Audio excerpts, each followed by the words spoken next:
یہ حب دنیا کا ہی تو نتیجہ تھا کہ بادشاہ نے ایک جگہ بڑے خوبصورت الفاظ فرمائے ہیں۔ بادشاہ فرماتے ہیں کہ جب بھی کسی نے خدائی کا دعویٰ کیا تو دولت مند نے کیا، حب دنیا رکھنے والے نے کیا، دنیا کی طلب اور دنیا کو اپنے پاس اس کی محبت کے ساتھ رکھنے والے نے کیا، کبھی کسی مفلس نے خدائی کا دعویٰ نہیں کیا۔ اور ایک اور مقام پہ بادشاہ نے فرمایا کہ حضور علیہ السلام سے ابو جہل نے جنگ نہیں کی تھی، بلکہ اصل وجہ دنیاوی مال تھا، لالچ دنیا تھی۔ اگر ابو جہل کے پاس دنیاوی مال و دولت نہ ہوتا، حب دنیا نہ ہوتی، اپنے نفس کی اطاعت نہ ہوتی، تو حضور علیہ السلام کی اطاعت کر لیتا۔ اور امامین پاک حضرت امام حسن اور امام حسین کے ساتھ یزید نے جنگ نہیں کی، بلکہ دنیا نے کی۔ اگر یزید پلید کے پاس دنیا نہ ہوتی تو وہ امام حسن حسین کی اطاعت کر لیتا۔ یزید اور اس کے ایمان کو یزید کے اور ایمان کے بیچ میں، یزید کے اور حق کے بیچ میں حب دنیا، دولت دنیا آ گئی۔ اگر یہ دولت دنیا کی محبت اس کے اندر نہ ہوتی، مال دنیا اور سلطنت کی لالچ نہ ہوتی، تو وہ بھی ایمان تک پہنچ جاتا۔ بادشاہ نے فرمایا کہ حضور علیہ السلام نے ارشاد فرمایا، المفلس فی امان اللہ، مفلس اللہ کی امان میں ہوتا ہے۔ اور دنیا فریب ہے اور یہ فریب کے بغیر حاصل نہیں ہوتی۔ بادشاہ فرماتے جو فریب کا طالب ہو وہ اللہ سے دوری کے مرتبہ پر ہوتا ہے، جو فریب چاہتا ہے، جو فریب کے پیچھے لگ جاتا ہے۔ بس دنیا کو سوائے منافق کے کوئی پسند نہیں کرتا، کیونکہ دنیا کذب ہے اور اس کے طالب کذاب ہے۔ اور حضور علیہ السلام نے فرمایا کہ الکذاب لیس من امتی، کذاب ہرگز میری امت میں سے نہیں ہے۔ بادشاہ فرماتے ہیں کہ دنیا ایک ساتھ کی ہے، بس اس میں اطاعت کرنی چاہیے۔ اور دنیا تو ایک روز ہے، ہمیں اس روز میں روزہ رکھنا چاہیے۔ علماء اگرچہ فرشتہ صفت ہو، لیکن اگر وہ دنیا کو پسند کرتے ہیں تو ان سے دور رہو، کیونکہ دنیا داروں کے ساتھ میل جول سے طالب دنیا دار بن جاتا، اور دنیا داروں سے دین کا کوئی نفع حاصل نہیں ہو پاتا۔ ایک اور مقام پہ بادشاہوں نے فرمایا کہ حضور صلی اللہ علیہ وآلہ وسلم نے ایک دفعہ فرمایا کہ جاہل عالم سے رضوان اللہ علیہ مجمعین نے عرض کی، یا رسول اللہ جاہل عالم کون ہوتا ہے؟ سرکار صلی اللہ علیہ وسلم نے فرمایا زبان کا عالم اور دل کا جاہل۔ اب یہ دل کی جہالت، ذکر سے دوری، اللہ کی محبت سے دوری، اور دنیا کی محبت اور مال دنیا کی محبت اور دنیا کو فوقیت دینا اپنے ایمان پہ، تو پھر اس بندے کا جو اینڈ ہے وہ ابو جہل والا، یزید والا، ان پلیدوں والا اینڈ اس کا ہو جاتا ہے، کیونکہ وہ اللہ کی محبت پہ، اللہ کے ذکر پہ، ایمان کی حلاوت پہ فوقیت دیتا ہے ان چیزوں کو، پھر نتیجتاً اللہ پاک اسے دونوں جہان میں لعنتی اور مردود کر دیتا ہے۔ بادشاہ نے اس میں فرمایا کہ جان لو کہ اللہ تعالیٰ نے قرآن پاک میں کسی بھی جگہ دنیا کو عزت نہیں دی۔ مالک نے سورہ شعراء میں فرمایا مفہوم آیت کا کہ اس دن نہ کوئی مال نفع دے گا نہ اولاد، مگر وہی شخص جو اللہ کی بارگاہ میں قلب سلیم کے ساتھ حاضر ہوگا۔ سورہ مائدہ میں فرمایا کہ وہ مومنوں پر نرم اور کافروں پر سخت ہوں گے۔ اور حضور علیہ السلام نے ارشاد فرمایا کہ دنیا آخرت کی کھیتی ہے۔ بادشاہ فرماتے ہیں اصل زندگی وہ ہے جو نیک اعمال پر مبنی ہو، جس طرح حضور علیہ السلام کے پاس دنیاوی مال نہیں تھا، بلکہ ان کے پاس آخرت کی کھیتی تھی۔ کھیتی سے مراد یہ ہے کہ اس وجود کے ساتھ آخرت کے سفر کی تیاری کی ہے۔ جس دل میں دنیا داروں کی محبت ہو لیکن اللہ کی محبت نہ ہو تو اس دل سے آتش دوزخ پیدا ہوگی، جس کی علامت حرص ہے۔ سرور عالم صلی اللہ علیہ وسلم نے فرمایا دنیا اور دین کی محبت قلب واحد میں نہیں سما سکتی، جس طرح پانی اور آگ ایک برتن میں جمع نہیں ہو سکتے۔ فرماتے ہیں کہ فقر جو ہے وہ دو قسم کا ہے، ایک وہ جو اللہ کا وصال عطا کرتا ہے، اور دوسرا وہ جو راہ سے پلٹا دیتا ہے۔ جو سالک راہ سے پلٹ جاتے ہیں وہ محتاج ہوتے ہیں، جبکہ فقر لاحتاج بنا دیتا ہے۔ جیسا کہ حضور علیہ السلام نے ارشاد فرمایا کہ الفقر لا یحتاج الا اللہ، فقر اللہ کے سوا کسی کا محتاج نہیں ہوتا، بلکہ اس کی ہر حاجت وہ ذات اللہ پاک ہی ہے۔ حضور علیہ السلام نے پناہ مانگی اللہ سے کہ نعوذ باللہ من فقر المکب، کہ میں فقر مکب سے اللہ کی پناہ مانگتا ہوں۔ فقر مکب سے مراد فقر اضطراری، منہ سے بل گرا دینے والا فقر، جس میں دنیا سے دل سرد نہ ہوا ہو بلکہ حب دنیا ابھی موجود ہو، لالچ دنیا اور مال دنیا، شہوات اور نفسانیت ابھی موجود ہو، اور وہ اس نفسانیت کی خاطر کو لبادہ فقر اوڑھ لے تو اسے بادشاہوں کی اصطلاح میں فقر اضطراری کہتے ہیں کہ فقر اضطراری اور مراد وہ فقر ہے جو ظاہراً تو فقر ہے پر حقیقت میں اندر سے صرف دنیا کی فکر ہے، فقر نہیں۔ تو آگے بادشاہ فرماتا ہے کہ فقر سے مراد ہے وہ مقام کہ اللہ ان سے محبت کرتا ہے اور وہ اللہ سے محبت کرتے ہیں۔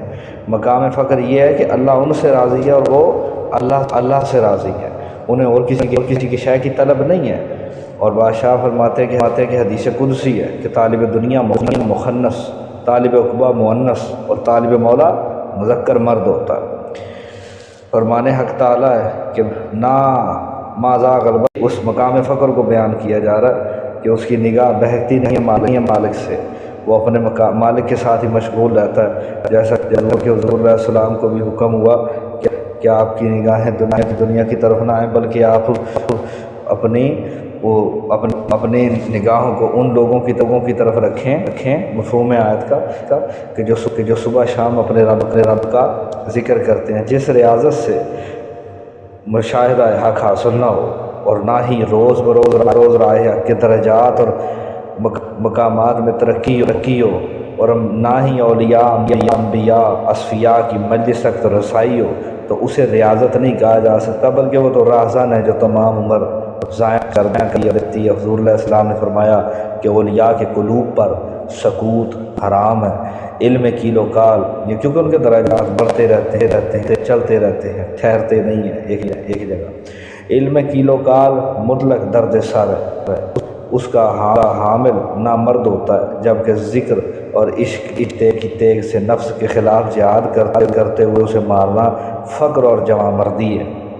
یعنی ایسا شخص، جیسے پہلے میں نے حدیث عرض کی تھی کہ نبی علیہ السلام نے فرمایا جاہل عالم سے بچو۔ صحابہ نے پوچھا یا رسول اللہ جاہل عالم کون؟ سرکار نے فرمایا زبان کا عالم اور دل کا جاہل۔ تو جو دل کا جاہل ہو اور زبان کا عالم ہو تو ایسا جو ہے وہ تو نامرد ہوتا ہے۔ بادشاہ فرماتے ہیں حضور علیہ السلام نے ارشاد فرمایا کہ ہم جہاد اصغر سے جہاد اکبر کی طرف لوٹتے ہیں۔ جہاد اصغر کیا ہے؟ جہاد بالسیف، اور جہاد اکبر کیا ہے؟ اپنے نفس سے جہاد کرنا۔ آگے بادشاہ فرماتے ہیں کہ عشق میں مست ہر شخص کے لیے کیا ہجر اور کیا وصال، اس کی تنہائی میں اس کے لیے دو خر جنت برابر ہو۔ اجازت کا ایک حرف 1000 حروف سے بہتر ہے۔ حضور علیہ السلام نے فرمایا المرید مرید لا یرید ہوتا ہے۔ طالب کو رابع بصری اور بازید کی مثل ہونا چاہیے کہ جب فقر مکمل ہو بس وہی خدا ہے، یہ حدیث ہے۔